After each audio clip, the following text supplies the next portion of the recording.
The New World Order. Those are the roots of trouble. I imagine that right now you're feeling a bit like Alice, tumbling down the rabbit hole. Let me tell you why you're here. You're here because you know something. What you know you can't explain, but you feel it. You felt it your entire life. That there's something wrong with the world. You don't know what it is, but it's there, like a splinter in your mind, driving you mad. It is this feeling that has brought you to me. This is your last chance. After this, there is no turning back. You take the blue pill, the story ends. You wake up in your bed and believe whatever you want to believe. You take the red pill, you stay in Wonderland, and I show you how deep the rabbit hole goes. All I'm offering is the truth, nothing more. For we are opposed around the world by a monolithic and ruthless conspiracy that relies primarily on covert means for expanding its sphere of influence, on infiltration instead of invasion, on subversion instead of election, on intimidation instead of free choice, on guerrillas by night instead of armies by day. It is a system which has conscripted vast human and material resources into the building of a tightly knit, highly efficient machine that combines military, diplomatic, intelligence, economic, scientific, and political operations. Its preparations are concealed, not published. Its mistakes are buried, not headlined. Its dissenters are silenced, not praised. No expenditure is questioned, no rumor is printed, no secret is revealed. But I am asking your help in the tremendous task of informing and alerting the American people. And now, welcome to another episode of Down the Rabbit Hole. Here's your host from federaljack.com. It's Popeye. Ladies and gentlemen, welcome to another live edition. It is June 25th, 2014. Those of you that were trying to listen to me last night, I had apparently some technical issues, and I took Skype out to the backyard and shot it after the show last night, so I took care of that.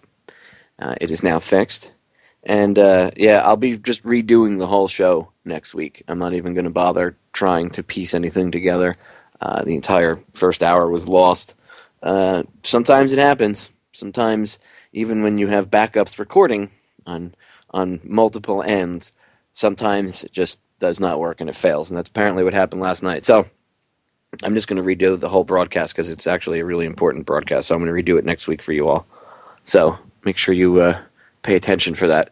Anyway, tonight is going to be a very interesting night, to say the least.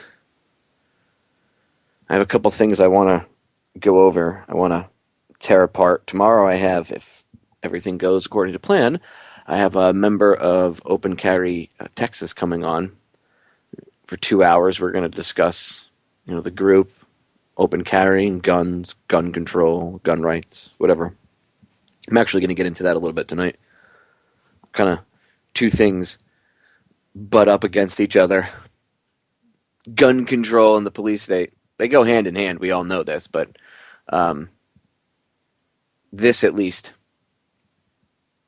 the thing I want to bring up tonight is actually something I mentioned last night, but you guys didn't get a chance to hear it. So I only went into it briefly, but I'm gonna elaborate on it in a little bit. But anyway, there's a bunch of things I want to get out. But first, before I forget, because I know I'm going to get involved in the police state news and everything else, and then I'll forget about this. I like to give my airtime to people that can use it and need it to help get their message out. You know that. I like to help people. What's the point of even doing this if you're not helping anybody?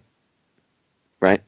I mean, yeah, you might listen to what I say and that might help you to a certain extent, but that's not satisfactory for me. To me, I actually like to know that I physically made a difference and was able to help somebody in their lives. So, that being said, I came across, somebody sent this to me a couple weeks ago, and I've been meaning to shoot like a YouTube video for it, which I've done for other people, and I'm going to, but I wanted to mention this on air.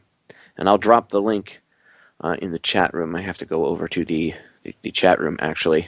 I'm not even in there yet. I have to I have to actually go over and say hi to all the chatters in there, and I actually have to get into the chat room so I could drop the link. But it's for a veteran who he's terminally ill. He's dying. And they're trying to raise some money to help pay his bills, basically. They're trying to raise some money to help him pay off whatever medical bills and survive until, the end. So I've been really meaning to talk about this, and it's just so much crap that we get into. I keep forgetting to talk about it, and this is really important. I mean, to me, this is very important. If I keep seeing, I keep refreshing it, and they're just trying to raise $5,000, and they've only raised $100. It's like nobody knows about this. Somebody probably shared it on Facebook once or twice, and it's got 85 days left, and they've only raised $100. If everybody gave like $5 or $10 to this dude, you could help a lot. You'd be surprised if 50 people gave $10. That'd be more than what he's got now, wouldn't it? So I'm going to give out the link. I'm going to go in the chat room and drop the link. It's the site is called youcaring.com, and I'm trying to figure out. I guess if you go to youcaring.com and you type in terminally ill veteran terminally ill veteran needs your help, search for fun under the search for fundraisers section, which is right there at the top. Just type in terminally ill veteran needs your help, and it should pop up. And there's a little bit of a description. There's not much. You can follow them on Facebook. You can go check it out. But it's got the name of the organizer, and then it's got the beneficiary. This is Park, which is the name of the guy, Park Major.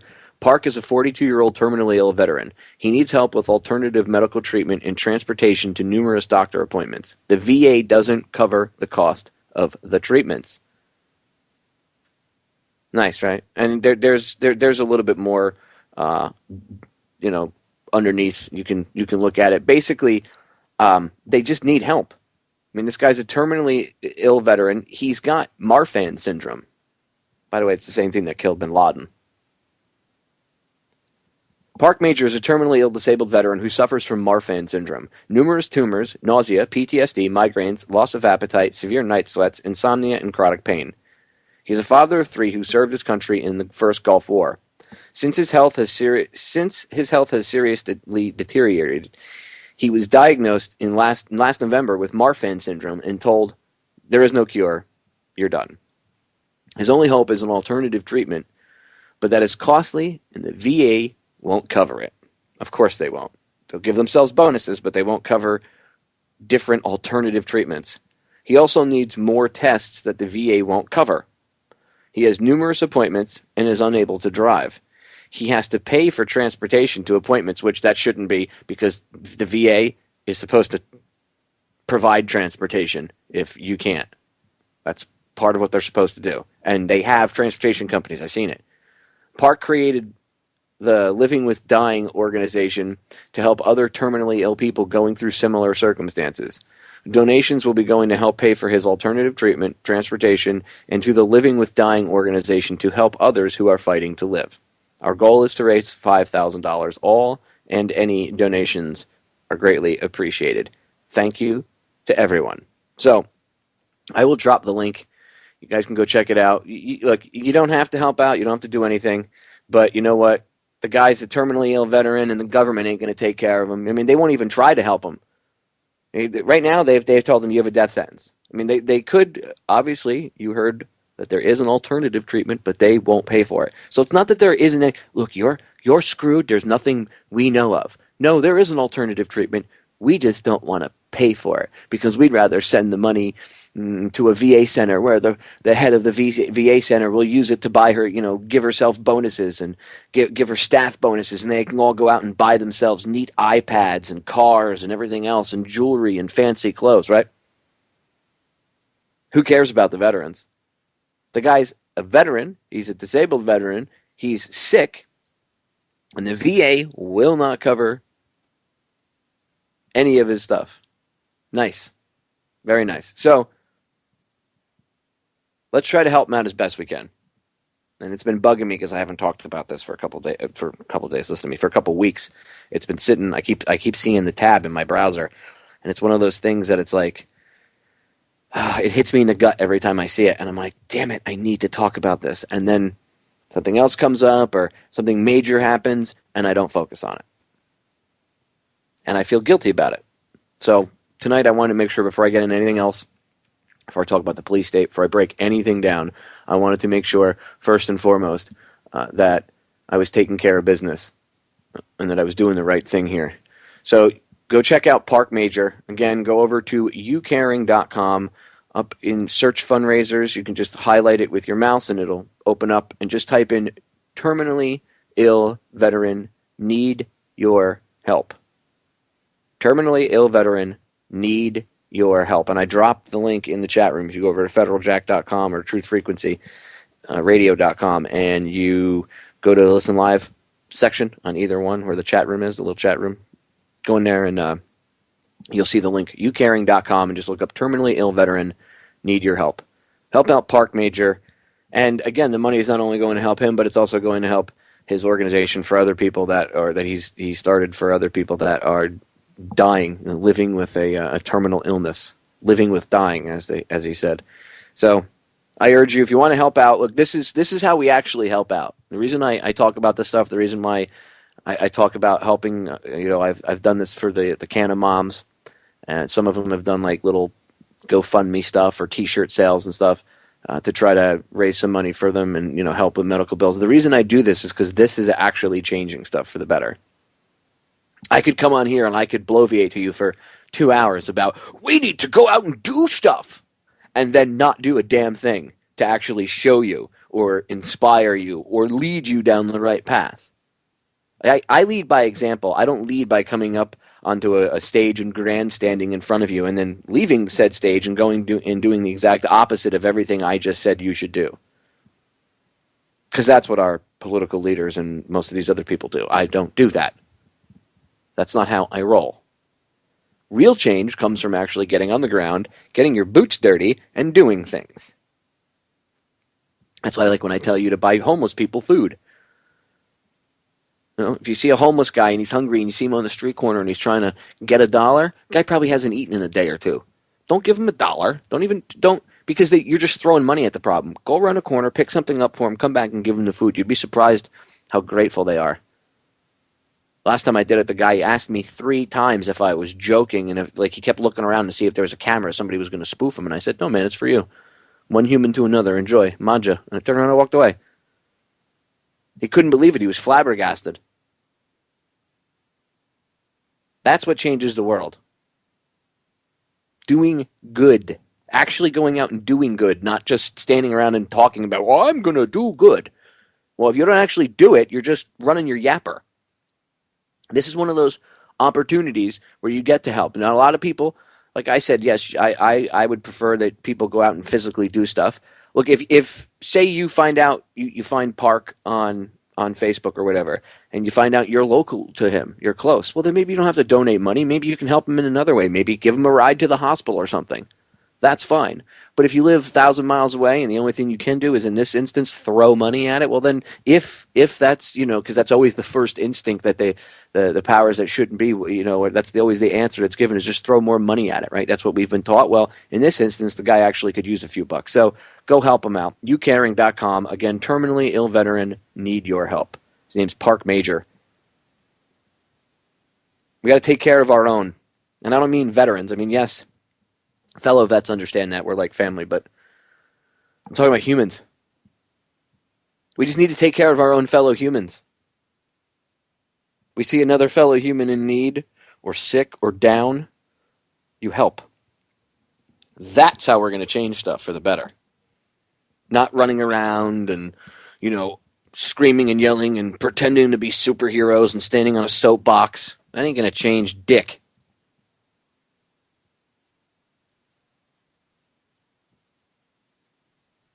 You have to go out and be the superhero and change the world for the better.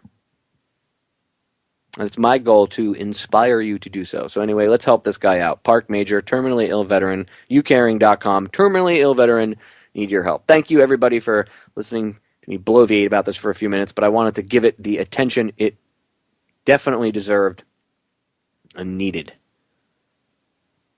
Something I've been, like I said, I've been wanting to talk about it for a couple of weeks now, and it just, you know how it is. So much. You should see my browser windows. I probably have like 50 tabs open in each browser. It's absolutely ridiculous what I want to talk about during the course of a day and what I actually get a chance to talk about during the course of the day. So anyway, let's help them out. So moving on, let's get into the police state news first, shall we? And then we can get into the gun control news. First, I want to talk about this rise in SWAT team action. And people are getting SWAT teamed for overdue library books, like not returning a library book. I'm not kidding. Go look it up. Go to your favorite search engine and type in SWAT teamed over a library book or family SWAT teamed over a library book, and you'll see it in the article will come up. I'm sure your search engine of choice will find it. It's out there. People are being SWAT teamed over the most ridiculous, mundane, just insane, retarded things. You breathe in the wrong direction, breach the door. And of course it's because you have cops that want to justify their existence and they want to play with their toys. So they're brainwashed to a certain extent. Oh my God, you're at war. The general public hates you. When I was a kid and they came to serve a warrant, they had bulletproof vests and everything, and they might have brought a battering ram, but it was just guys outside, cars in the parking lot, but guys outside the door with maybe a battering ram. They all had bulletproof vests and guns, but they were the regular detectives and stuff, many of them that were working on the case. Even patrolmen that were there to back them up.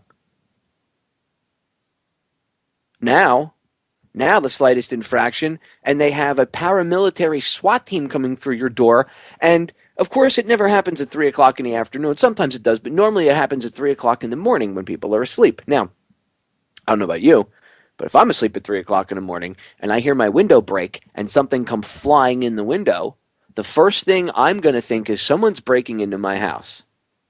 What do you think I'm going to do if someone is breaking into my house at 3 o'clock in the morning? I am going to take care of the problem with extreme prejudice. That's how I'm going to handle the situation.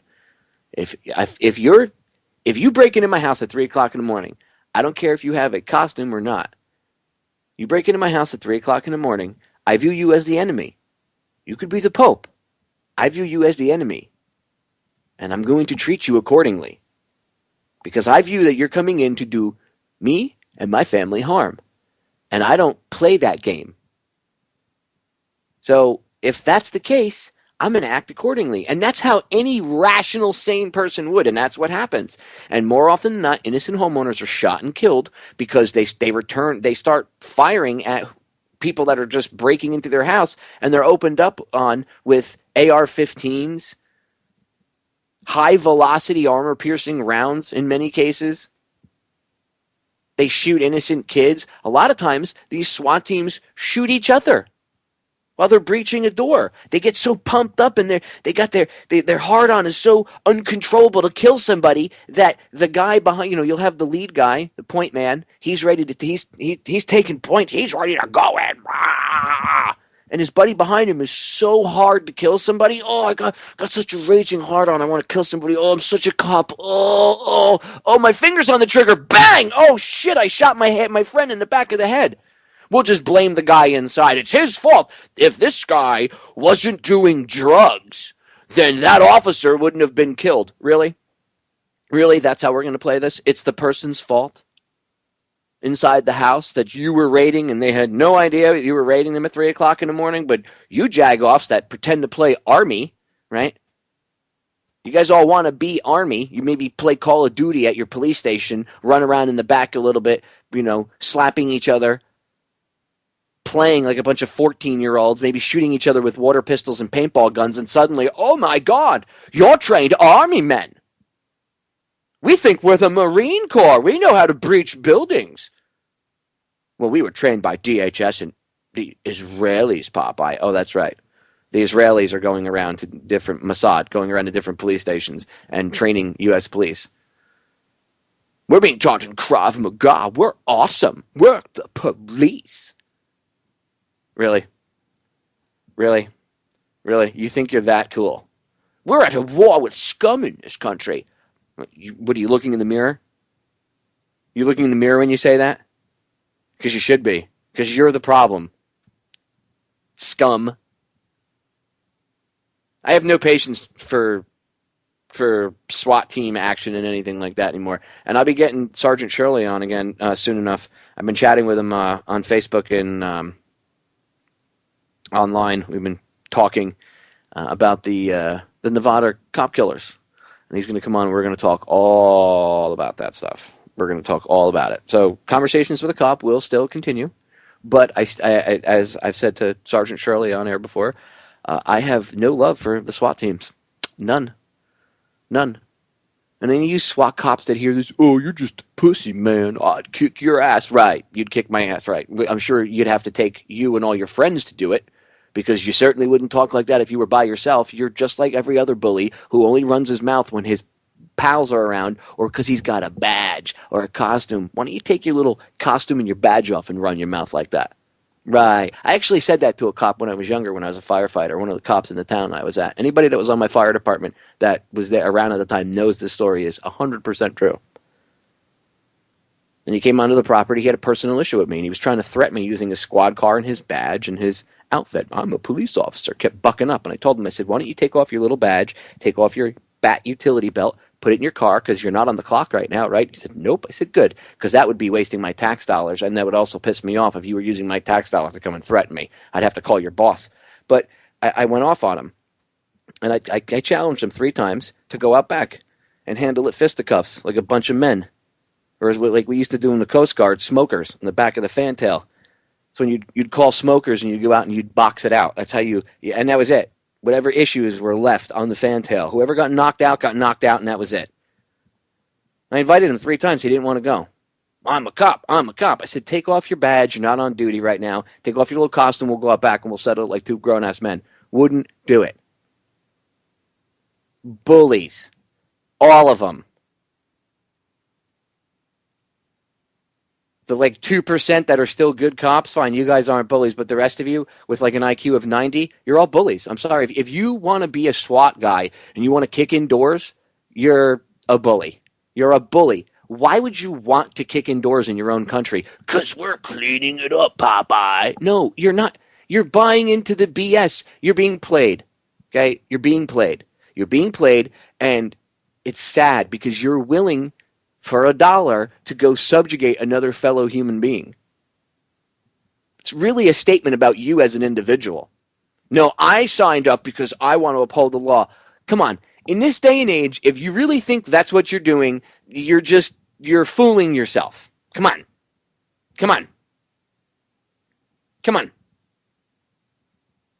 You're a revenue generator. Even Sergeant Shirley's been on. He's been on my show twice already. And what has he said about being a regular beat cop nowadays? They didn't have a beat cop. About being a patrolman nowadays. He said it's all revenue generation. He's active duty. He's still a police officer, and he's telling you he doesn't agree with that. He's telling you that that's a huge problem. So people getting into this know. I mean, yeah, they're fed the line. You're that thin blue line between chaos and, society and civilization and total and utter chaos. Bum, bum, bum, bum. You're that thin blue line. Blah. As if mankind is so stupid and we're such animals that we need to be herded like sheep. Unfortunately, the general public, with the dumbing down and pop culture and all the crap on music videos and TV and the dumbing down, to a certain extent, does prove them, or at least their outlook on us, to be true to a certain extent. But see, it's not so much that the public is stupid, so we need them to herd us like sheep. The powers that be are dumbing the public down to fit that agenda. Naturally, people aren't stupid and don't fall into the things that people fall into right now. They've had to dumb society down and, keep everybody occupied with the most mundane, flashy, blingy crap. The love of things, the love of thyself and nothing else. Again, true Satanism. worshiping the ego, base consciousness at its finest is what you see society at right now. And they're keeping us there for a reason. They want us there for a reason. They want to control you. They want to control me. Why do you think they get mad that we have the internet? Why do you think they want to turn off? We're going to announce kill switches because when people's cell phones get stolen, we really care about that. Right, because you care about cell phones getting stolen. They've been around for 10 years and that's never really been an issue for you. Suddenly, you're doing it for the people. Right. So when the government says to Sprint, Verizon, and AT&T, shut the phones off, they just shut the phones off. Oh, they would never do that. Really? They would never do that? Because the telecoms would never work with the government to do anything? Hand over your records, spy on you? Oh, wait a minute. Did I just hear the collective light bulb go on? Bing, bing, bing, bing, bing, bing, bing, bing. Right. They want to shut communication off. They want to stop us from talking. They want to stop you from hearing myself or others just say something, because if you hear me say something, it might spur a thought. You could be a thought criminal if you listen to Popeye and anybody else over at Truth Frequency Radio. Those damn thought terrorists. We need Department of Homeland Thought Security. DHTS. Department of Homeland Thought Security. Were you thinking? Sir, pull over. You've been thinking and driving. We'll be right back. That's right, ladies and gentlemen. Do not let the man get you, because he will definitely put you down on your knees. Quite possibly try to shoot you in the back of the head. You never know. And that's not hyperbole. I wish when I came on air and I said things like that, I wish when I said things out loud like that it was actually hyperbole and that I was trying to do it to scare you or bring hits to my website. I wish it was fake and it was all a dream and I was just trying to do this for hits, right? I wish that were the case. Why do I wish that were the case? Because the reality of the situation is actually much, much worse, and that's not the case. The true reason I talk to you about this stuff is because this is a reality. This is going on every day around you. Years ago, if you talked about it, you were made fun of. You're crazy. Cops aren't like that. Really? Really? Really?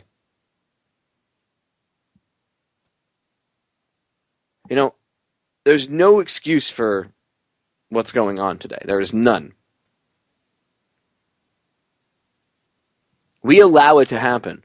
Well, Popeye, I don't agree with it. But where are there mass demonstrations? I mean, there was out in California. What was it? Anaheim? And they pretty much, they just declared martial law, and the media just ignored it for like a week and a half, 2 weeks while those people were protesting, and they had their cops, their sheriffs driving around in armored vehicles, full battle rattle. But they're just police, Popeye. No, police do not wear fatigues. Well, they say they're police and sheriffs. Well, for all intents and purposes, they're paramilitary forces. They're paramilitary forces. They're not cops. Cops aren't supposed to look like that. They can put the little police on the back of their outfit all they want. You're a paramilitary thug. You're nothing but a thug.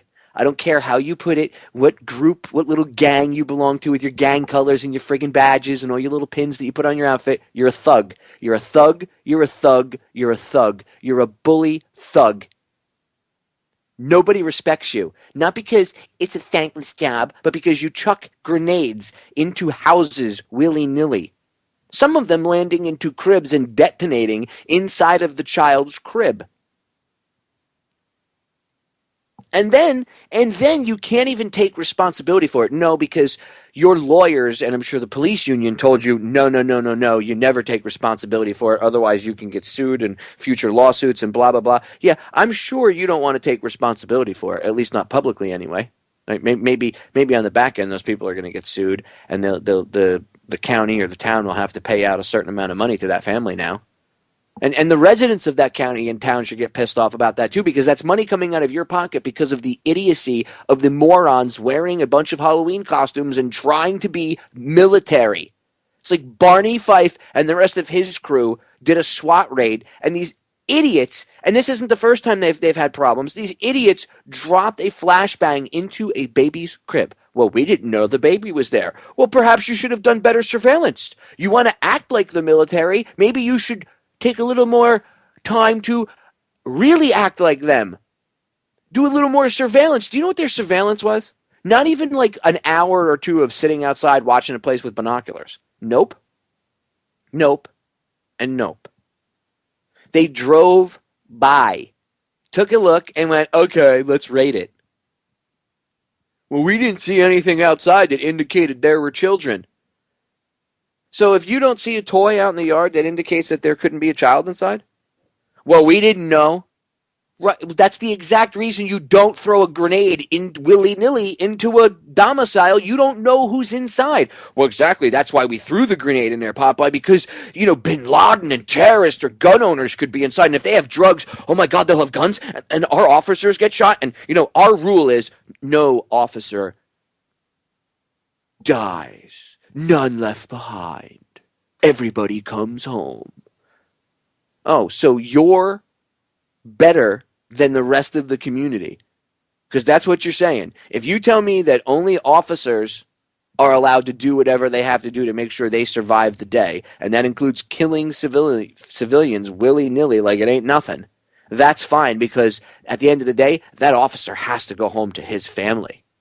Well, how about the family whose lives you just wrecked by kicking in their door and killing their father or shooting their kid? How many times do these SWAT raids go wrong? More often than they go right. They get the wrong address. How do you get the wrong address? Because you're too hard to go kick in a door. You want to go play and be Call of Duty live action.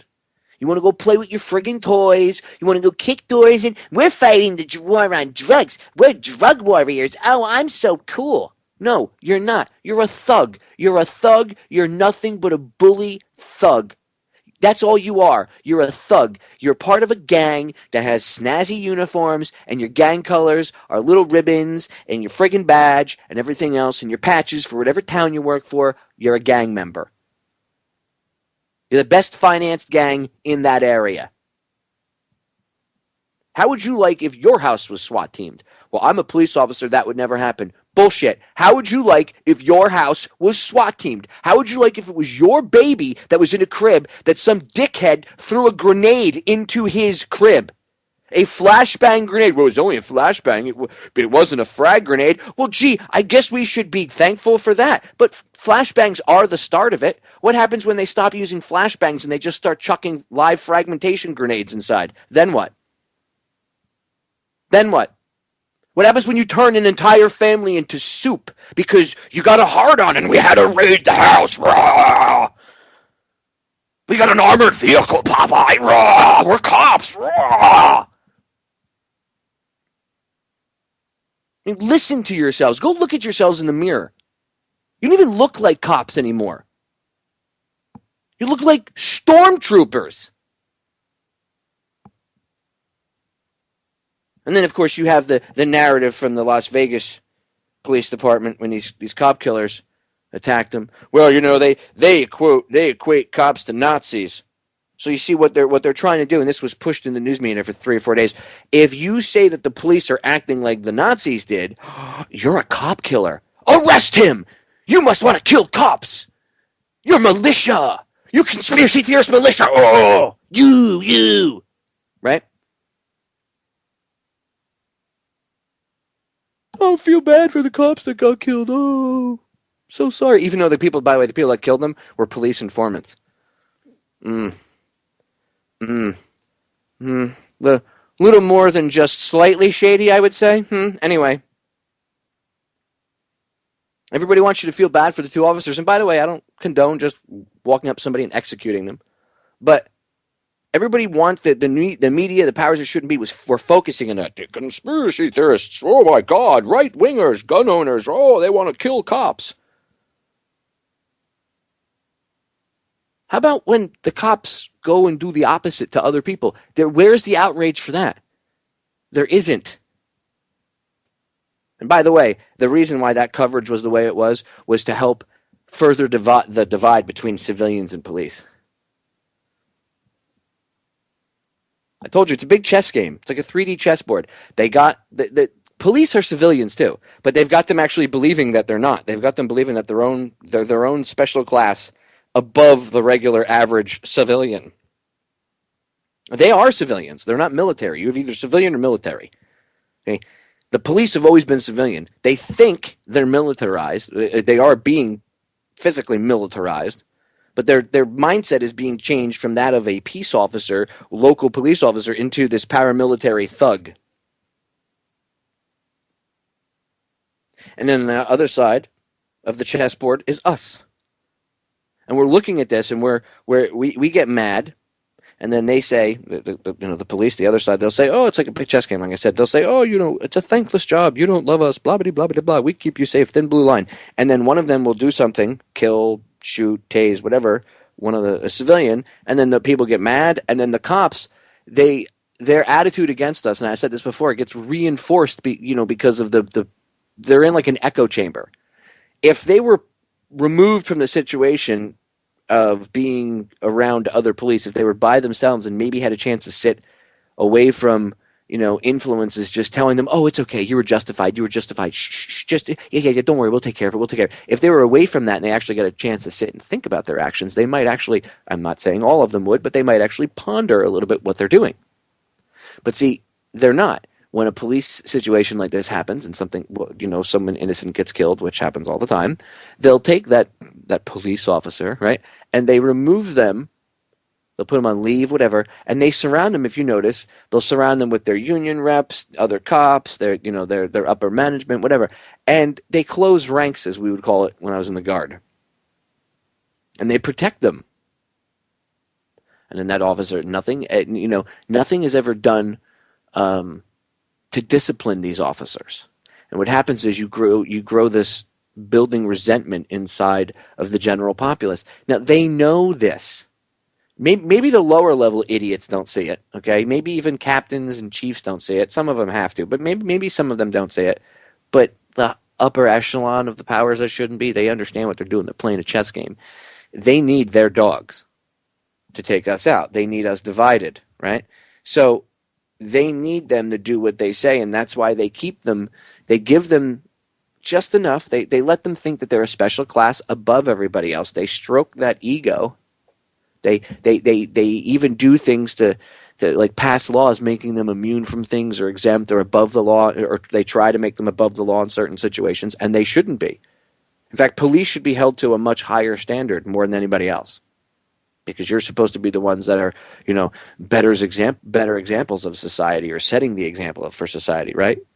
Supposedly. Yet that's not really what you guys do. You guys drive around, beat people up, put people in jail for no reason at all, shoot people, tase people, write tickets, generate revenue.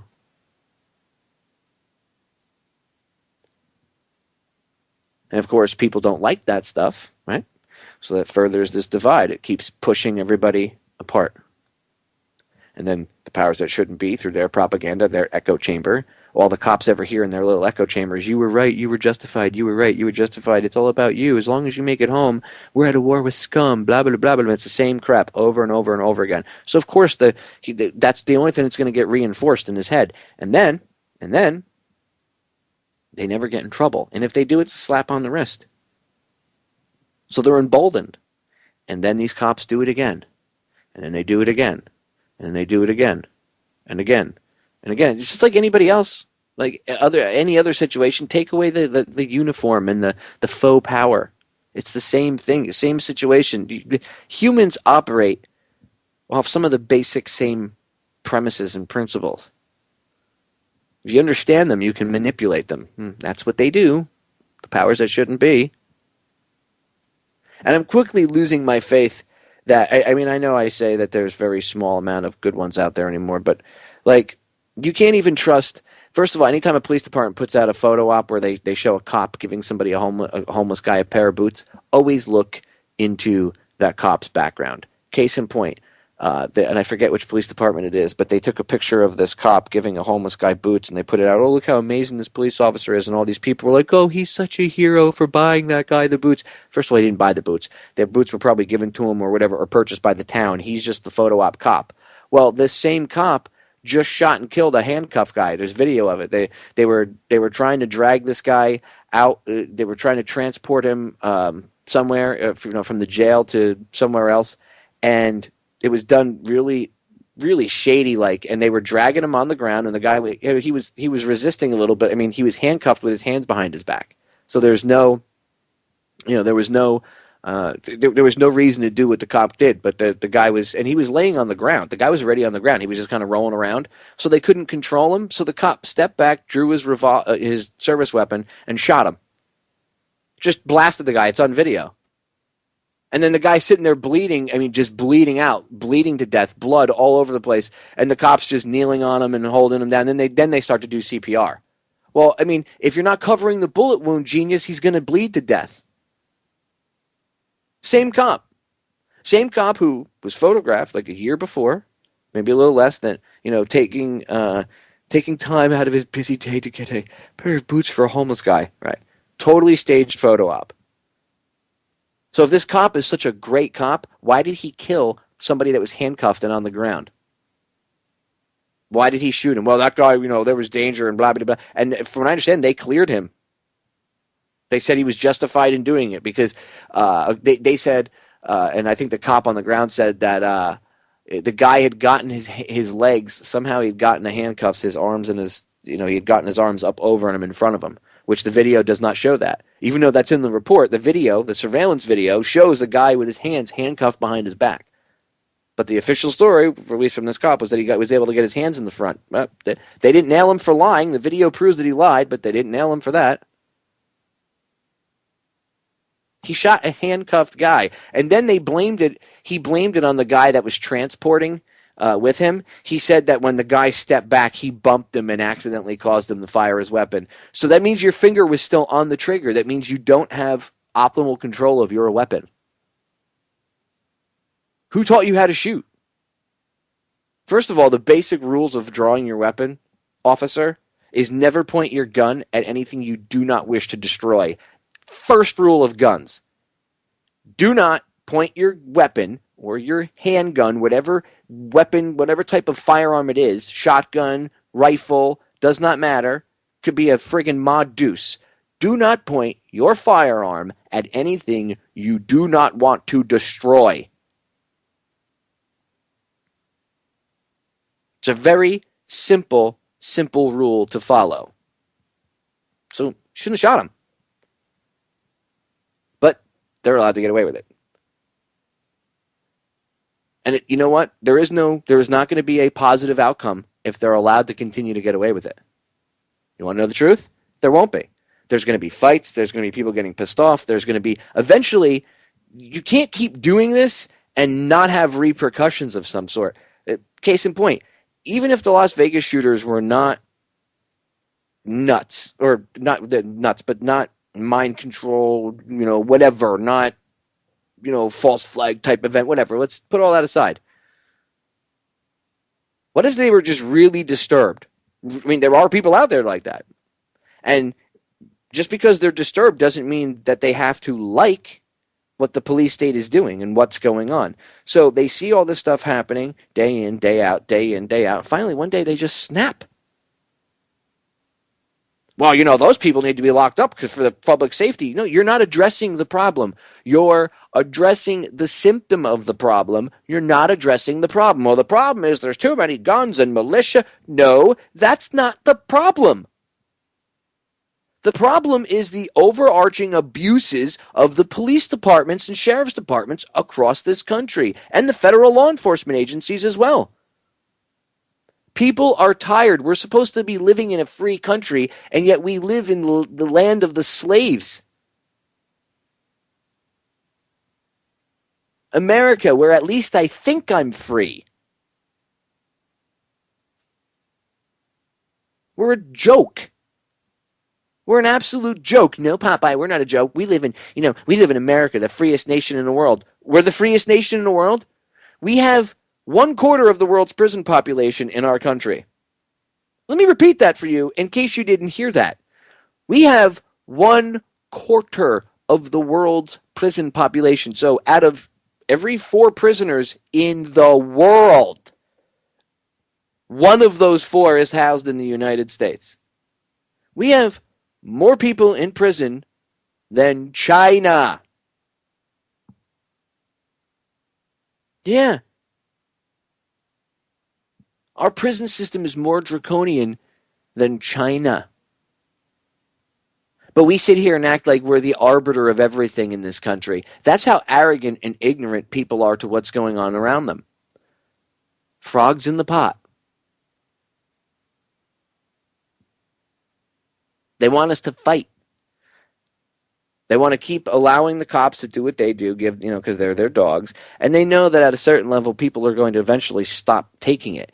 And they're waiting for that because then they can say, look, domestic terrorists, look, sovereign citizens, look, whatever they want to label those individuals. They won't ever say that the problem is SWAT teams and kicking in doors and the police brutality and this epidemic that's not being handled. No, they'll deal with the symptoms that come about from the disease, but they won't actually deal with the disease itself because the disease was put there by them. It's being fed by them. We need to stop it. We need to reach out to the police. We need to reach out to police chiefs and captains, not the lower level sergeants or patrolmen on the street. I mean, if you engage them or something, if you have an interaction with them and you chat with them, there are times that it comes out very positive. That's fine. But that's not going to really induce change, okay? You might have a conversation with that one patrolman or something, but he's not going to go back and be able to change everything. And then, if he does open his mouth, he'll get pounded down by the other cops that are there, and he'll shut his mouth so he fits in so he doesn't have to make his time at work rough. You need to get to the top. We need more people, more members of Oath Keepers. We need more people to go out and sit and talk to these police. We need more former retired police officers to sit down and talk to these active duty police chiefs and stuff and captains and explain to them what's going on. And if they don't want to listen, they want to call you terrorists, they want to make fun of you, whatever, then you make a case out of it. Contact all the news media. Contact all the media alternative, mainstream, does not matter who. You make a fuss out of it every which way you can. We need to shed light on this subject because by ignoring it and just sticking our heads in the sand and not doing anything about it, it's going to get worse. And eventually this rift between the police and the civilians, the regular citizens, not civilians, but the regular citizens, it's going to come to a head. It's going to come to a boil. Now, we have a chance to not let it get there. That's what the powers that shouldn't be want. Because then that'll also justify and back up everything they ever programmed their little dogs with. And by the way, the reason, police, that I call you their dogs is because that's what they call you. That's not Popeye's little pejorative nickname for you. That's what they call the military and the police. The powers that shouldn't be, and these high-level Satanists, for lack of a better term, and I mean not the I love the trees and blah. No, I'm not talking about that. Or I'm a Wicca. I'm into Wicca. No. I'm talking about like they actually do human sacrifices and they try to invoke Tiamat and they pray to Lord Enki. I'll have to play that audio again. Christopher Everard came on my broadcast a year and a half, 2 years ago. He's been on multiple times, but one of the times he was on, he brought this piece of audio on where it's a group from the Ordo Templi Orientis and they're invoking Tiamat and praying to Lord Enki, which is, by the way, Enki's one of the Anunnaki, just in case we're not clear. So anyway, these high-level, high-ranking evil people, they know that eventually this is going to be very bad and come to a head. That's what they want. Because then they have all their little things in place. They have all their little excuses to do whatever they want. That's their plan. It's like a game. You can see it. Like I said, the only way to describe it is like a 3D chessboard. It's almost like the way I see it in my mind's eye is like, if you know who MC Escher is, if you don't, look him up. Just look up MC Escher stairs or stairs painting, and you'll see what I'm talking about. If you see the Escher painting of the stairs, that's kind of the way I see this 3D chessboard. It's not. I almost want to say like 4D, I guess, because it's not just. I mean, it's every angle. It's not just like a chessboard, and maybe there's a little tier off of here, or off of here. No, there's certain levels that are sideways. There's certain ones that are upside down. It's like the expression says, "What a tangled web we weave," right? Well, it certainly is a tangled web. The point is, these high-level Satanists. I've had Mark Passio on to talk about this before. These high-level Satanists, they look at you and the military like you're dogs. They call you their pets. Why do you think when we were in the military we had dog tags? You think that's coincidence? Oh, it's a cute little nickname. No. Duh. The term dogs of war. We are their pets. When we work for them, they consider us their pets. Do you want to be someone's pet? Because I certainly ain't anyone's pet. Let's get that straight. You want to be someone's pet? Because I know I don't want to be someone's pet. Bet you a lot of you out there would have a problem if I described it another way. Do you want to be someone's bitch? Because that's what you are. When you kick indoors and you're wearing your little outfit and we're here for the war on drugs, blah, blah, blah, blah, blah, and then you shoot like 2 or 3 dogs in the house, you accidentally kill a 10-year-old girl sleeping on the couch, which I forget how exactly old she was, but that actually happened. They shot her in the head. Well, my gun accidentally went off. You should be fired. Aren't you a highly trained SWAT agent? Don't you go through all these different training scenarios? Why are you not held to a higher standard? Nope, it's fine. Well, just so you know, Popeye, that SWAT agent, he was really upset. Oh, my heart pumps purple piss for him, let me tell you. I'm playing the world's smallest violin. How do you think the family feels? Well, he's devastated. How about the family of the person you killed? How about that? They're so devastated, Popeye.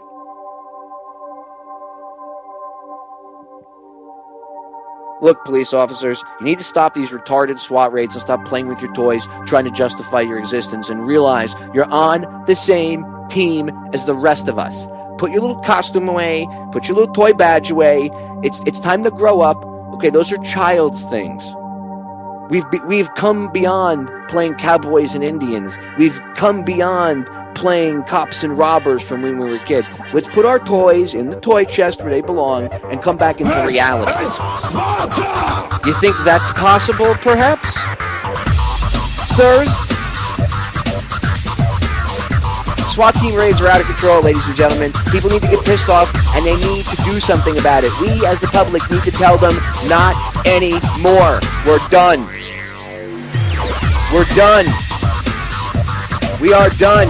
We're going to break. We'll be right back. Stay tuned.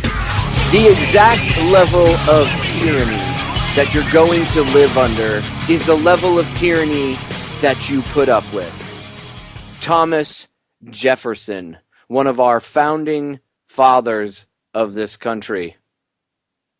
Welcome back to hour number 2, ladies and gentlemen. I'm your host, Popeye, from FederalJack.com. It is June 25th, 2014, and as you can tell, I'm a wee bit fired up. Perhaps it was the hour-and-a-half workout before I came on air. Got my blood pumping. Now, actually, that usually calms me down. If you think this is riled up, you should have seen me before I went and worked out for an hour and a half. I'm tired of it. Tired of turning on my computer on a daily basis, trying to report on things, trying to go over the news, trying to dissect things. And I would say 2 or 3 out of every 10 articles is a cop abusing his power, or SWAT team raiding the wrong house, or killing somebody for whatever infraction, or shooting at somebody, and it's just getting worse and worse, and it's becoming more and more prevalent. Now, yes, to a certain extent, the media does focus on a lot of these stories, just like they focus on every time someone shoots themselves on the foot now. And for the past 2 days, I've been seeing this story all over Fox News and everything. My God, a mass shooting in Miami. It wasn't a mass shooting. It was a shooting, and a couple people were injured, and 2 people were killed. So I guess technically, yeah, if you want to label it a mass shooting, see, that way they can these little buzzwords, okay? It was in Liberty City. I hate to break the news to you people, but if you don't know anything about Miami, Miami's the Wild West. If you think banning guns down here would make it safer, you're out of your effing mind. We have guns, people have concealed weapons, and it's already dangerous. The reason they have the concealed weapons and that they actually passed certain laws, like the law about having a gun in your car here in the state of Florida. You don't need a concealed weapons permit to have a gun in your car. Do you know why? Do you know why they passed that law? Because in the 90s, there was this, late 80s, 90s, there was this rash of carjackings, especially in downtown Miami.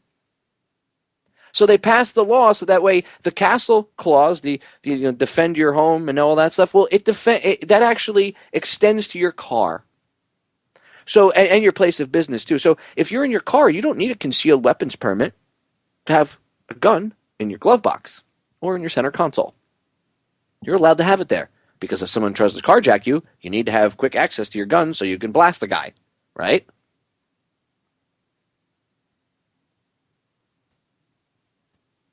That's horrible, Popeye. You want to kill people? No.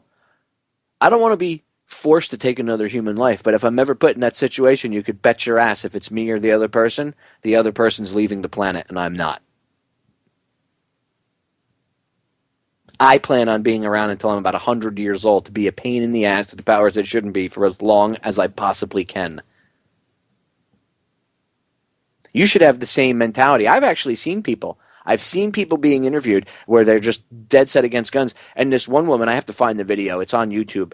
You just look up. I'm sure you can find it on YouTube. I'm sure the listeners will find it while I'm talking. You guys are awesome. You always do. You end up throwing it in the chat room. Just go on YouTube, somebody, and type in woman says it's okay to be a victim, or woman says she would not use gun to defend herself, would rather be a victim. I'm willing to bet the video will come up. And I forget who did the video interview. It's a couple years old.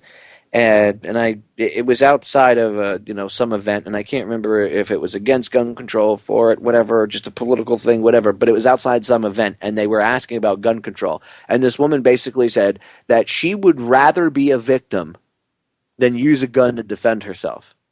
And the person interviewing her said was like, so like if someone broke into your house and was going to kill you, like rape you and kill you, you wouldn't use the gun, you wouldn't want a gun to defend yourself? And she was like, no, I'd rather be a victim. Wow. Just wow. In fact, I like doing this with you. Let's look it up on air together, right? Because, you know how I roll. I always shoot from the hip and all this stuff is in my brain. So let's look it up online together. Let's see. Woman wants to be a victim. Won't use gun to defend herself. Now, it's kind of long, but let's see if it brings it up. Let's see. I'm trying to find it. It's kind of hard because it's like this obscure video clip. It's really a pain in the butt. I have to try to find it, and it's probably not going to come up first shot like I would love, but of course it won't because there's way too many. You type gun in the thing, and there's just way too many videos. She was an older black lady, and I can't remember where they were. They might have been in. Oh, here it is. Obama hat-wearing anti-gun protester says she'd rather be murdered than to use a gun in self-defense. Wow. Gotta love it. Here, check it out. Let's see.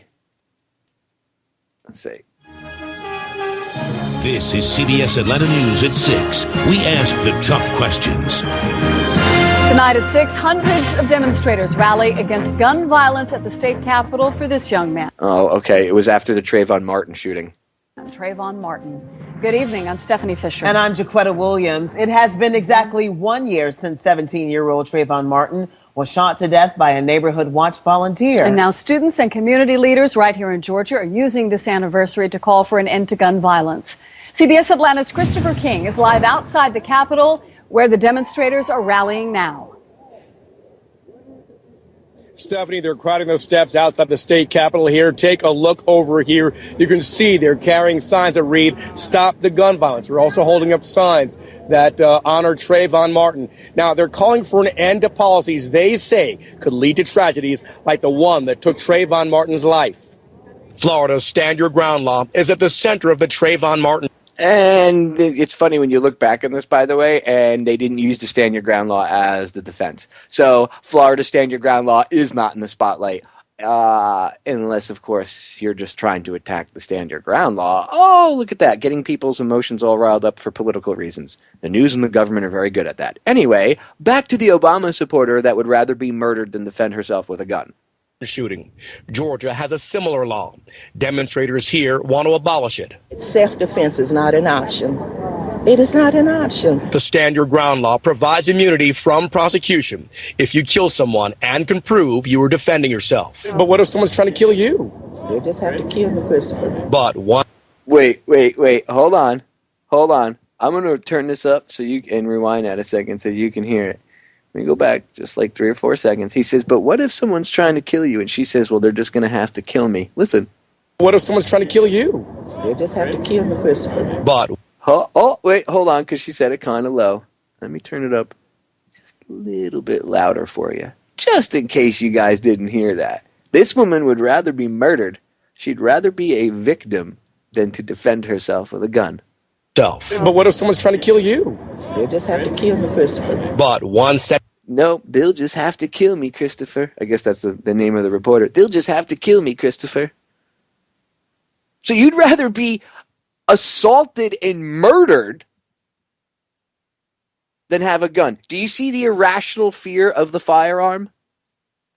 This is the second half of the police state part that I was going to talk about tonight anyway, so I just segued right into it. Do you see what I'm talking about? I mean, I talk about irrational fear. There's no rational, logical thinking going on in that woman's head whatsoever. You just heard her say she would rather be murdered. She would rather be killed than use a gun to defend herself. I really feel sorry for that lady. I really do. I feel sorry for her. Not enough to actually, run out and try to sit and talk to her because, hey, you're old enough. You made up your own mind, lady. But I feel sorry for her because if anything ever does happen, she will just lay down and allow herself to be slaughtered. And it doesn't necessarily have to be a martial law, revolution type scenario. I mean, the reporter asked her if somebody was breaking into your house and they were going to kill you. She said, well, they're just going to have to kill me then, Christopher. What? What kind of message does that send? Is that an empowering message, ladies? Do you feel that's empowering for you? All the women out there, I know I have a large female audience. Do all you strong women that listen to this broadcast, do you feel that that's really empowering for women to hear another woman just say, I would just lay down and be a victim and let him kill me? Really? Wow. I mean, talk about brainwashing and irrational fear. Well, because guns kill black people, Popeye, and it's the stand your ground law is racist. And no, it's not. No, it's not. No, it's not. No, it's not. Actually, guns aren't racist. If you actually do your research, do a little bit of research, just a slight bit, and you'll find out the truth. The first gun control laws were based off of what? Race. The first gun control laws were passed in this country to stop freed slaves, black people, from getting firearms. And it wasn't the Second Amendment like Danny Glover, that arrogant tart.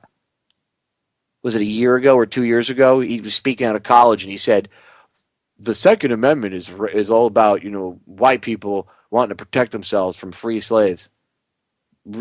Really? There's not a bit of a time gap in between the Emancipation Proclamation and the Constitution being signed and the Bill of Rights and all that stuff? Really? There's no time period at all in between there? Really? Really, Danny? Do the world a favor. Go back to playing Roger Murtaugh in Lethal Weapon 2, 3, and whatever other 4, however many pieces they did to that series. Okay, it was the only good thing you ever did, Danny. Shush. Maybe Predator 2. I mean, that was kind of lame.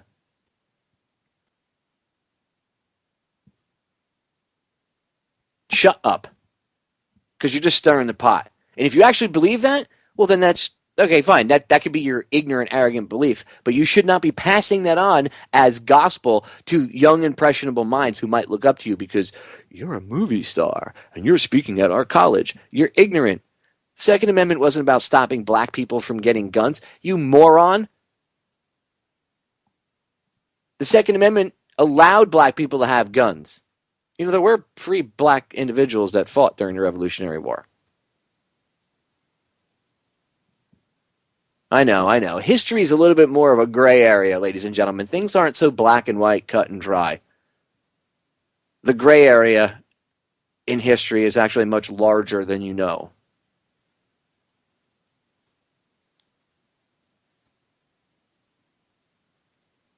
The Second Amendment actually helped the civil rights movement. I actually have it up on Federal Jack. It's right up on the front. It's under the politics section. So when you gotta open up the website and then scroll down to the column where it says politics, and you'll see it's like a hour and a half long presentation this author did about it was on C-SPAN and Mox News, good guy. He always puts up all the full-length presentations like that on his YouTube channel, and I put it up on Federal Jack for you all.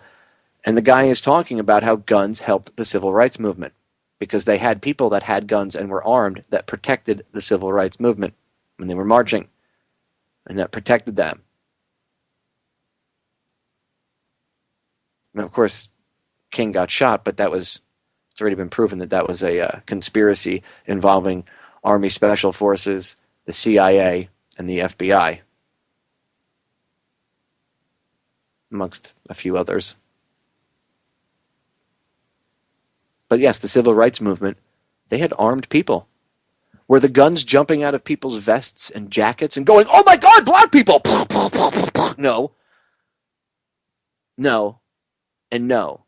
The gun isn't racist when it kills a black person. Usually, unfortunately, it's another black person wielding that firearm. Maybe the gun isn't the problem. Maybe it's a problem in society itself. And I'm not saying, well, it's just the blacks. Yeah, right. You wish.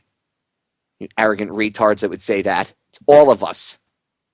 It's a human problem because we all look at each other like we're disgusted with each other. We don't look at each other and say, wow, life, what a precious gift. We should not squander and waste it. No, we look at each other and go, man, I'd like to cap that guy or F him or screw him for whatever reason, right? Or maybe you're not that violent, but I don't like this person, whatever.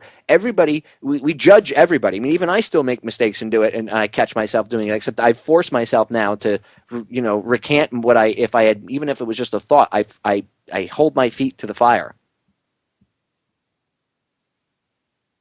We have to reprogram ourselves. It's not about, well, it's only in the black communities. No, there's violence in other communities too. It's how we're programming our kids to treat each other. We're programming the division lines. We're programming the racism. We're programming all of that into the children. The older generations program it into the younger generations, and then so on and so on and so on. And the cycle repeats, and the cycle repeats, and the cycle repeats. Guns don't run around in the middle of the night shooting people by themselves. They usually have a human holding them. Well, if you take away the gun, Popeye, then there won't be any tool. Right. That's an invalid excuse. That's a completely invalid statement. You cannot take away guns. It's already been proven that banning guns does not make an area safer. Chicago proves it. Why do you think they don't talk about the violence in Chicago? They'll talk about 2 people getting shot in Liberty City, and it'll be on the news for 2 or 3 days. And by the way, this is a daily occurrence down here. But because a bunch of people were shot, the news media can try to jump on it and make a big deal out of it. And I'm actually surprised, but the cops down here actually told the news media not to be jumping to conclusions because they don't even know exactly what happened in the shooting yet. So don't be running around making all sorts of wild accusations. They actually told that to the media yesterday. They said, we don't even know what happened yet, so don't be trying to come up with, we know exactly what happened. No, you don't. The police who are investigating it don't know. You don't know. But that stuff is on the front page because they have to get you to oh my God, another shooting. Another, what's the buzzword? Mass shooting. Mass entailing a group of people shooting. Oh my God, another group of innocent people were killed. Another mass shooting. We need gun control. We need gun bans. I'm voting for Hillary 2016 because she wants to ban guns. You don't think that they're going to go after the emotional moms? Come on, moms. We need you to help ban guns. Your children's safety depends on it, Mom. Come on, Mom. And then they're going to have Hillary Clinton run in 2016. I'm a strong, proud woman. I could be the first female president, and I'm going to ban guns and keep your children safe. Oh, my God, I see it now.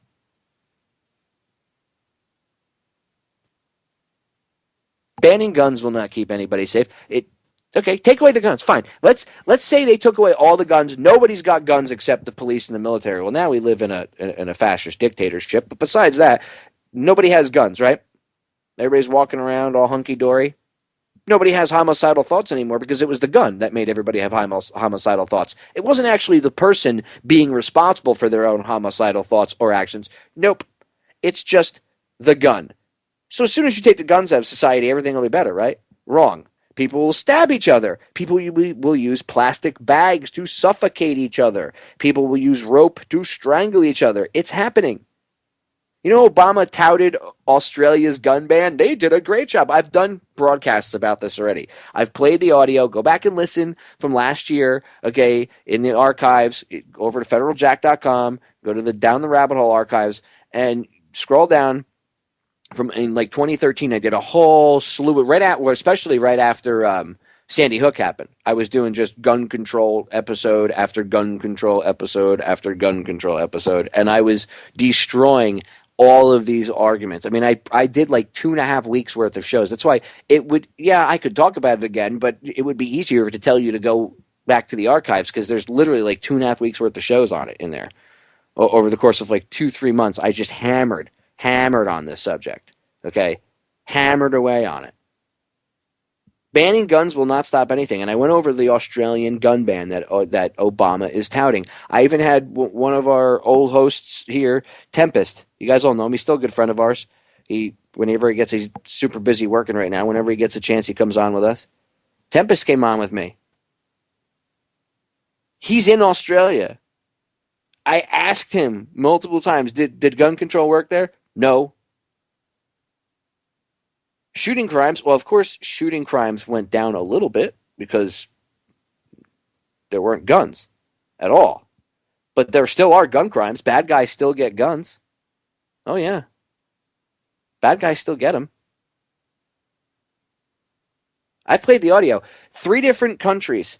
It was the UK, Australia, and South Africa.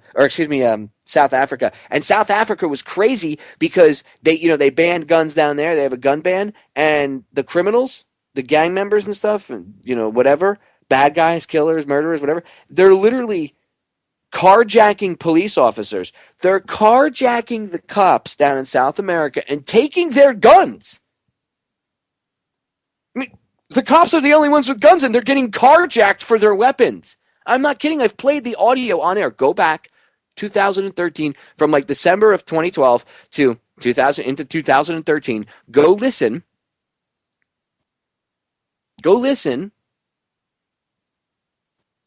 Or what? No, what was it? 2013, December 12th, 2013. Was it 2013? Was it 2012? I can't even remember when friggin' Sandy Hook happened. Whatever year it was, either 2012 or 2013. The following weeks after that, and then within the next couple of months, following the event, it was just one after another, boom, boom, boom, boom, boom. And I kept playing this stuff because it was words of warning from people from other countries that have already had their guns taken away. Okay?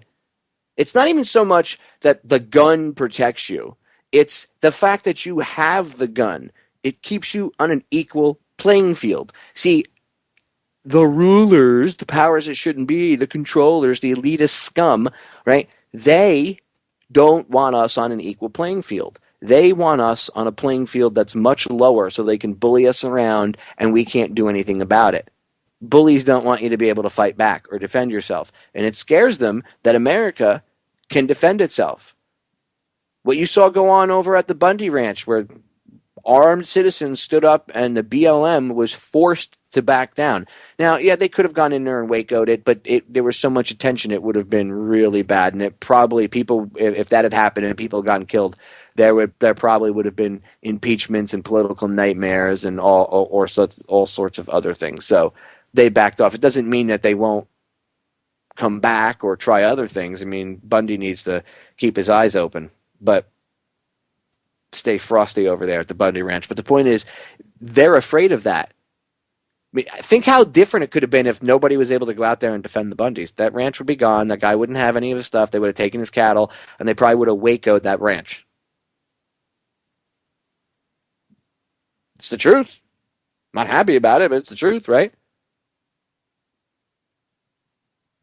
Just the fact that you have the gun is what is the equalizer. You don't even have to use it. It could sit in a safe for 20 years. But the fact that you have the availability to that tool is what puts you on a more equal level. And they don't want that. It's like the old saying goes, God created men and Sam Colt made all men equal. They don't want you to be equal. They don't want you to have a firearm that you might be able to defend yourself with, because to them that's scary. And they're police. You should just do what they say. There's no reason you should fear them, even though they can take their firearms and shoot you at will. They can tase you. I mean, they shoot and kill people inside of their own house. And then the cops are like, well, you were disobeying a direct order. You're in their property. I don't care. I'm a police officer. See, that's the problem. You think you're a special class above, and you're not. That's the first part of the problem. We need to change that. Again, mindset. It's insane, ladies and gentlemen. And the anti-gunners, I mean, well, I hate to break the news to you, but your hatred of guns comes from a place of fear-based ignorance. It does. Well, I don't like guns. Why? Because they scare you? Because something scares you, you don't like it? No, I don't want to talk about it. That's how we should run the planet, based off of your emotions, which I have to add, they are irrational. Your fear is irrational. You have a rational, fear-based paranoia of guns. I mean, you heard that lady. I would rather be murdered. What are you, nuts? And it's not just about an equal playing field with the government. It's an equal playing field across the board. Criminals aren't going to come out and say that they support gun control laws, because that doesn't affect them. But if you ask them, they'll tell you. I mean, John Stossel asked a bunch of guys in Rahway Prison a couple of years ago. It's on video on YouTube. And he asked them, he said, do you care about gun control laws? And these guys laughed. They were like, no, because we don't follow the law anyway, or else we wouldn't be in jail. Duh. You know, murder is still illegal. It's been illegal for a very long time. People do it. The last time I checked, murder was banned, right? It's illegal. You cannot do it. You go to jail if you do it. Isn't that what gun bans do? If you have a gun, you end up going to jail because you're a terrorist. But yet people still murder. So there's your answer. You can make all the laws you want. It's not going to stop people from doing things. The push for your guns is not a push to make the world or this country any safer. It's to make it more easily controlled. Because if you can't fight back, then you can be smacked around like a little girl. You can be smacked around like an abused wife. Do you want that? I don't want to be an abused wife. I don't think any of us should be an abused wife. They're the abusive husband, and the citizens are the abused wife in the situation. And we need to stand up to the abusers. We need to tell them, no more of your abuse. No, we will not take it. We will stand up. We will find our own power and our own strength inside of us and make you irrelevant. That's how we beat them. Stay tuned. We'll be right back. We are back, ladies and gentlemen. So during the break, because this is how I roll, I wanted to actually go and find the audio, and I have it saved on multiple hard drives, but I wanted to actually find the audio, and I should have enough time to play both of them in here. Let me just make sure I'm going to, I'm going to have time. Both of them, I'll have time to play both of them and then talk for a few minutes afterwards. But last segment I was mentioning something, and I just decided, you know what, I'm gonna play this because people need to hear it. Because again, this keeps getting pushed in the media every day. Oh my God, guns are the problem. Guns are the problem. Guns are not the problem.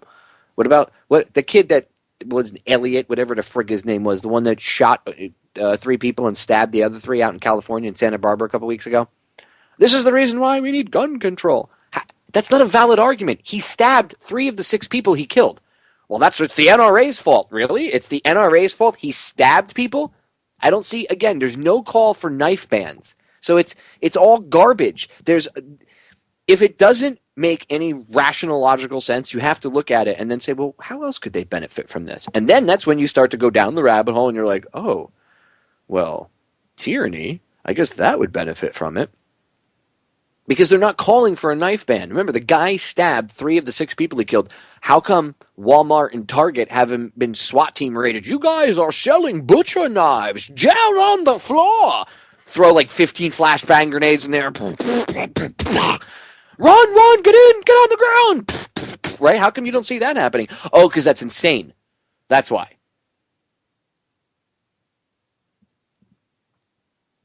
No knife ban, no gun ban.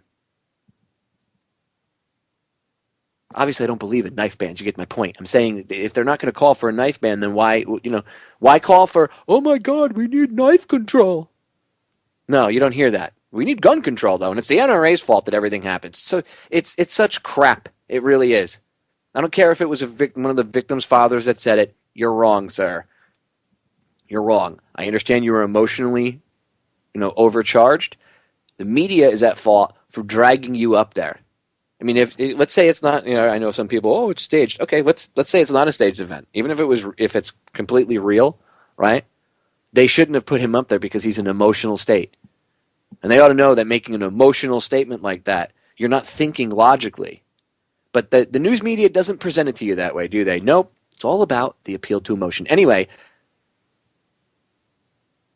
keep hearing about the Australian gun ban, Australian style, and the push for we need to get rid of them. Well, I mentioned South Africa and I mentioned Australia. I'm going to play both clips here for you so you can hear what I was talking about. I said I've played this before and you have to go back and listen. Well, yeah, I do want you to go listen, but I dug it out for you. So here we go. First, gun control in South Africa. Now remember, I said to you that they're carjacking the cops and they take their guns. You'll hear them talk about it. Listen.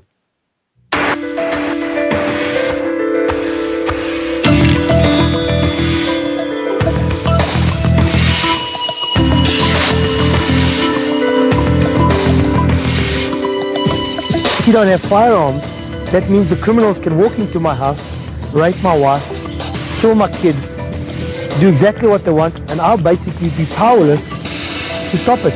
They say that this is a democratic country. So make it a democratic country. Give the people the right to have guns, to protect yourself. I wouldn't say it's a black and white issue. It's a government versus the people issue. My personal freedom is at stake.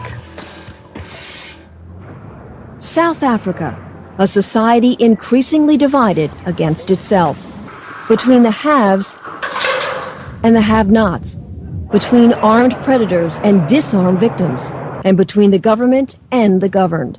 Now that government is plotting with the gun ban movement, blaming the country's rampant violent crime on individual freedoms. There's no way you reduce the crime rate by taking away the lawful firearms. That's committing suicide. That's a police officer in South Africa, just so we're clear. When you watch the video, you can go right on YouTube, type in gun control in South Africa, and it'll be one of the first videos that pops up. It's from the NRA. Oh, it's NRA propaganda. No, they went down there and they interviewed these people. Hate the NRA or not hate the NRA, I think they're completely useless most of the time. But at least they did this, and they interviewed these people so you could see what really happens. Okay, so let's just take away the political posturing and all that for a minute. You just heard a cop tell you that gun bans are useless. He's also the one that tells them that the cops are getting carjacked. Listen. The long-term agenda is without a doubt to disarm the private civilian. There's no question about that. Total disarmament. They want to make South Africa a country where the ordinary citizen will not have a firearm. Reducing gun ownership by passing more gun laws in a country that already has some of the strictest in the world. now pushing a lifetime limit of 1 firearm for self-defense, compelling all registered gun owners to reapply, and increasing licensing fees, an open all-out war against private firearm ownership. Our ultimate goal in gun-free South Africa is no guns in private hands at all. That's our long-term aim. Unfortunately, the politician that says that he's got 6 bodyguards that he carries with firearms, no less, that protect him. So yes, normal rules don't apply to him. Normal crime does not apply to him. They must get into the real world. The real world where justice turns a blind eye and crime knows no boundaries. It's happening to you, and it's happening to your family, and it's happening to people you know all the time. And it doesn't stop. It doesn't go away. It just gets worse and worse every day. A fisherman attacked by 2 criminals, one with a record a mile long and armed with a stolen 9mm pistol. That gun was coming straight at my head, and it was going to be used. If I had not been armed, I would have been dead. It's that simple. A farmer whose father was shot to death. Now, there are as many as 15 senseless murders on farms every month. The police haven't got the capacity to protect the people, so he's got to do it himself. And that is being taken away from him now with the new legislation. And police officers carjacked, targeted for their guns. The numbers startling. Since 1994, nearly 1,300 police officers killed in the line of duty. The guys are dying out here. Just outside our unit, we had a policeman killed about 3 weeks ago. And it's bad, and it's not getting any better. Families who can afford security have locked themselves in, hoping to lock the criminals out, living in high-walled compounds surrounded by electric fences and razor wire. We have become prisoners in our own home. And don't tell these people living in the townships that tougher gun laws will make their communities safer. Terror is a constant companion because the lawless have free reign. Many of the people here in the township we talked to didn't want to be interviewed on camera for fear of speaking out or being disloyal to the government they elected. But at the very same time, they say, this is not what they expected. They finally elected a government they thought would give them the freedom to own a firearm, and now that very same government they entrusted wants to deny them and every other law-abiding South African that right. But for these people here, a firearm is their only insurance, their only protection, because they can't afford security, and they can't rely on the police. If you phone the police, you tell them, I've been attacked on gunpoint. They say, no, come down to the station. We're also afraid we won't come. They come down and report their matter and open up a case. Quite often, in many cases, they have raped the man's wife or his daughters in his presence because they have the firearm and he had absolutely nothing to defend himself. Now that is really tragic. Police admit they're undermanned, undertrained, and outgunned by criminals. Storage rooms at police departments filled with illegal confiscated guns, AK-47s and sawed-off shotguns, taken away from street thugs who aren't taken off the streets. The criminal in this country has to be taught to fear the law-abiding citizen. Because at this stage of the game, they do exactly what they want to who they want. And nobody stops them. Police who can't protect the people, a justice system that won't, and a government that doesn't trust its citizens to protect themselves, insisting on stripping them of their gun rights. It's a movement fueled behind the scenes, right here at the United Nations, backed by a well-financed global network that's gaining manpower, money, and momentum fast. The global mission would be a relatively gun-free future for the world's people. The funding for this particular draft, the proposed legislation, has come from a number of sources. The two prominent ones are the United Kingdom. The British government provided money. The United Nations Crime Commission provided funding. It's a movement in which South African gun owners know they're not the first and won't be the last. But they're not willing to give up or give in because they've learned firsthand that a nation's freedom depends on their right to bear arms. If the government wants to take our firearms back, they're declaring war. We're not going to buy into this, and whatever it takes, we'll do it. If the government wants the firearms from us, they must come and collect the firearms.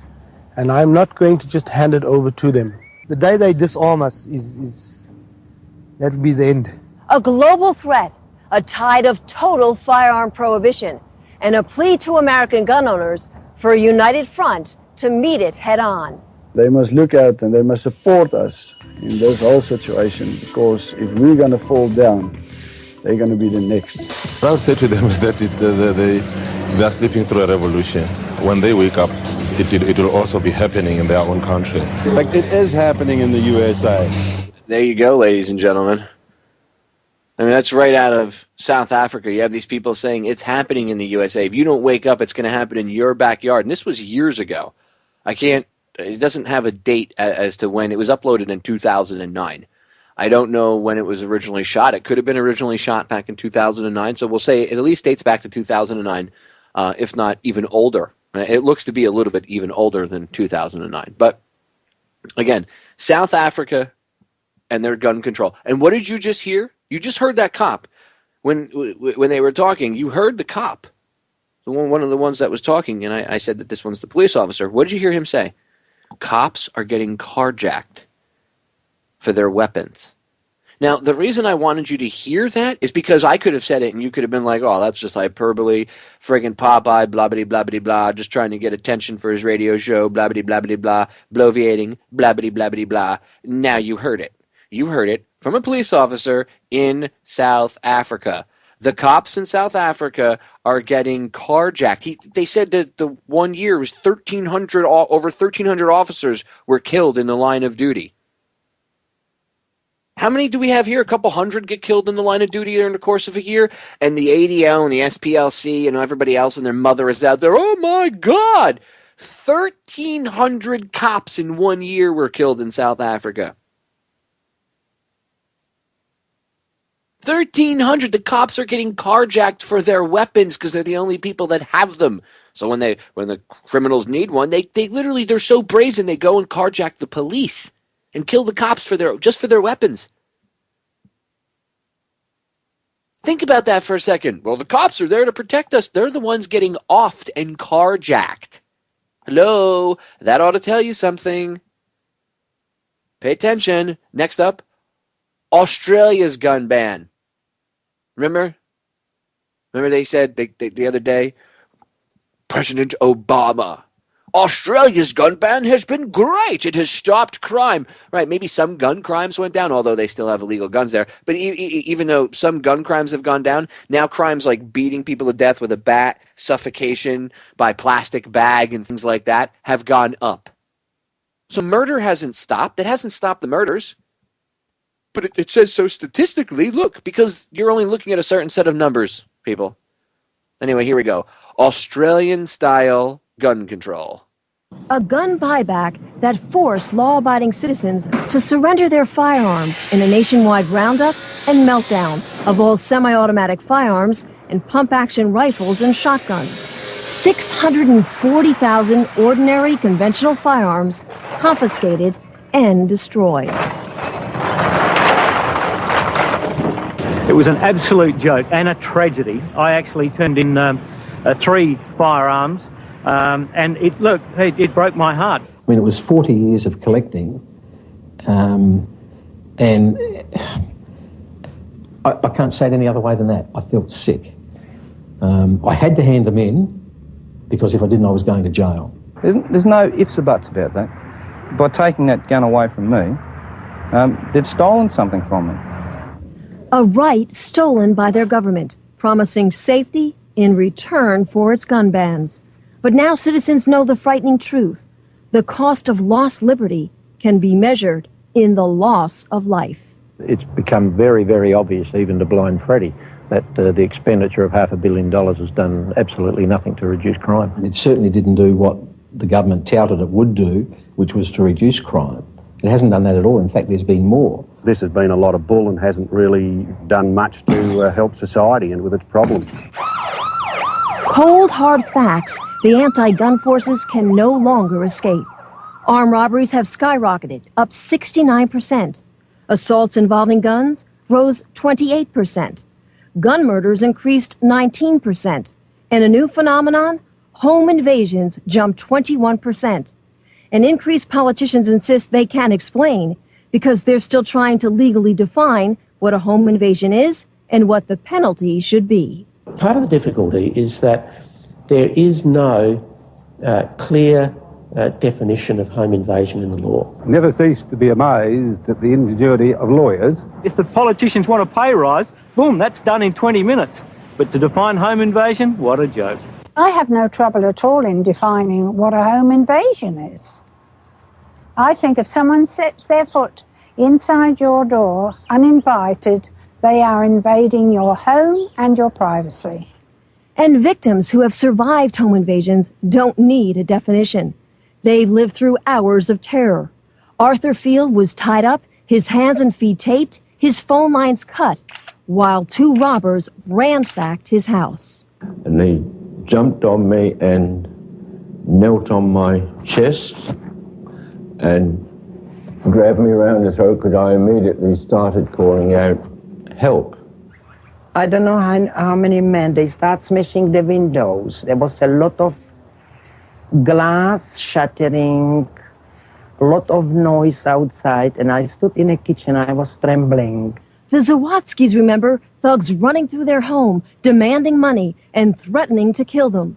Mr. Zawadzki says if he had a firearm, the suspects never would have gotten away. Do you will stand waiting till you get killed? Or you will defend yourself? Tell me true, you will defend yourself. Scars that never heal. Citizens left powerless. But it's criminals who have been empowered and emboldened by the new gun laws because the innocent can't fight back. What's happening today is that the offender, the bad guys, are happy to break into somebody's house. They're not frightened to break into somebody's house while they're at home. Citizens deny the right to protect themselves by a justice system that won't. Well, my opinion of the legal system here is it's absolutely weak. Weak as water. I mean, it's because they've just got no backbone. That the sentencing for various crimes is just pathetic. And police who can't. They're undermanned and morale has never been lower. It's very bad at the moment. It's never been worse. Since 1993, we've had a real decrease in over 230 sworn police officers in this state. These policemen have joined the job, police women have joined the job to go out and do it, and they can't even attend at breaks or assaults because there's no vehicle to even get them there. I mean, that's just absolutely ridiculous. Gun laws that have backfired. And Australians who have been forced to hide behind bars and deadbolts.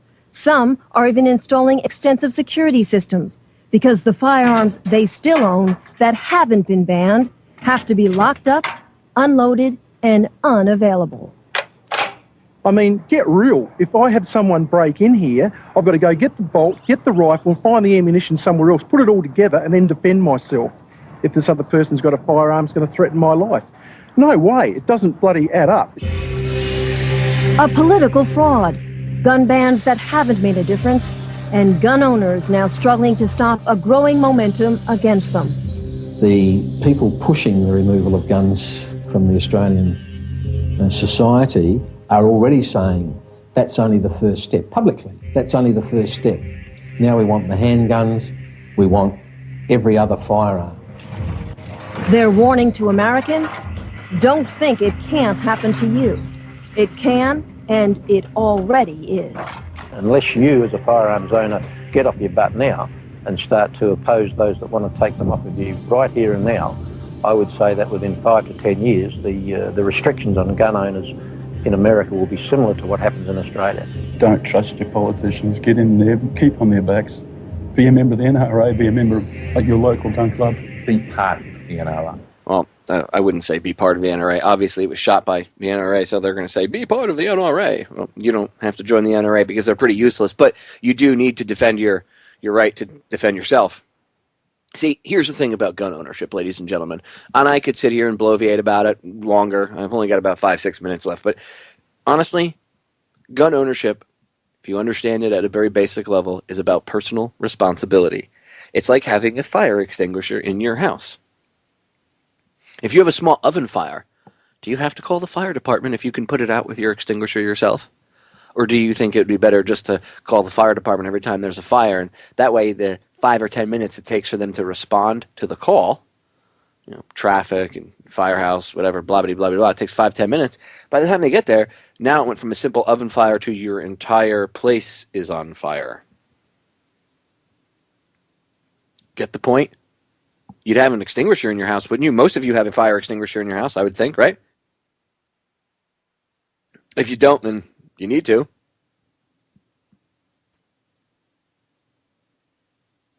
Personal responsibility, ladies and gentlemen. Owning a firearm, I know that they'd like to portray it as all these people are crazy. And yes, there are some people that, you know, maybe do own firearms. They're a little off the wall. But for the most part, owning a firearm, to the people that own it, it's a big thing when they get it, and they understand the responsibility that they have with it. It's about personal responsibility. It's about taking your own personal self-defense into your own hands. I refuse to be a victim. I will not allow myself to be a victim. Unlike that lady that you heard earlier, she said, that's why I played it 3 times. You kept hearing her say, it's okay. I guess he's going to have to kill me. Guess he's going to have to kill me. What happens if someone's going to kill you? Well, they're going to have to kill me. What? Are you nuts? I always tell you to take personal responsibility in your life, and that's what self-defense is, ladies and gentlemen. Now, don't get me wrong. I'm not going to tell you to go out and commit acts of violence, because that's wrong. Self-defense is not violence. See, there's 2 different things there. Well, you acted violently. No. Violence is if I'm walking down the street and somebody just out of nowhere tries to mug me or attack me. Self-defense is when I pull a piece and blow his brains out right there on the sidewalk, and then go have a cup of coffee while we wait for the police. That's self-defense. Huge difference.